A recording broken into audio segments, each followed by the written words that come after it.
What's up, guys? You're watching the Shieldbearer Faith, and thank you for being here. Today, we're going to talk about how much ammo you need for SHTF. To start with, I think you need to decide, as a prepper, what exactly you're preparing for before you can ever get to whatever number of rounds you think. Okay?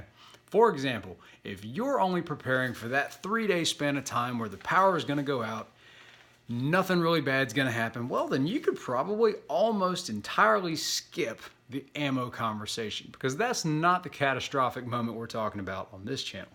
If you're someone who is preparing for up to a month of a bad situation, maybe even a little bit more, but like a Hurricane Katrina-ish type thing, where things have broken down pretty badly, you might have looters as a problem, or general lawlessness, civil unrest, but it's coming back around.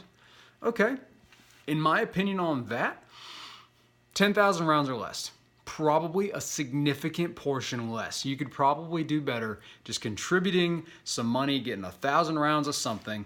You got plenty of extras if you do that, in my opinion, because you are likely never going to expend 1,000 rounds in a month span of time, even if you're hunting every day on it.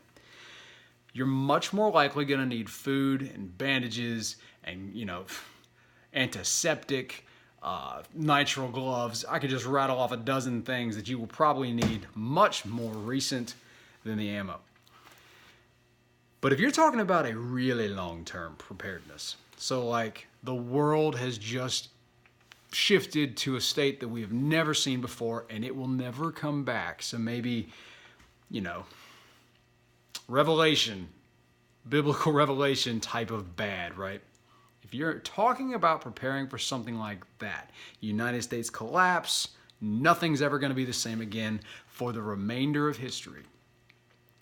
Then you can start talking about why you might want or need a large amount of ammo, like a lot, whatever you would think a lot is. Let's say 100,000 rounds, 1,000,000 rounds.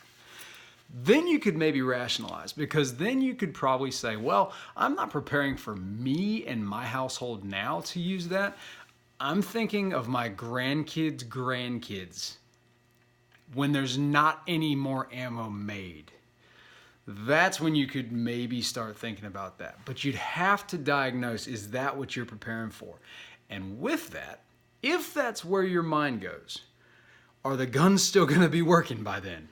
Do you have replacement parts? Do you have extras of everything? Springs, pins, whatever, barrels.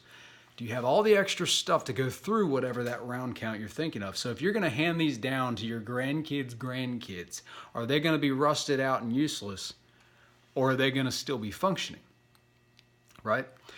What material are you going to leave them to train with? And yes, you can pass down this knowledge, but what materials have you had to have to train?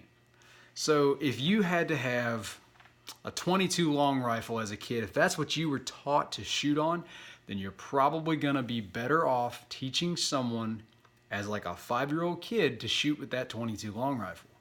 So maybe you need to start thinking in the mindset I just said.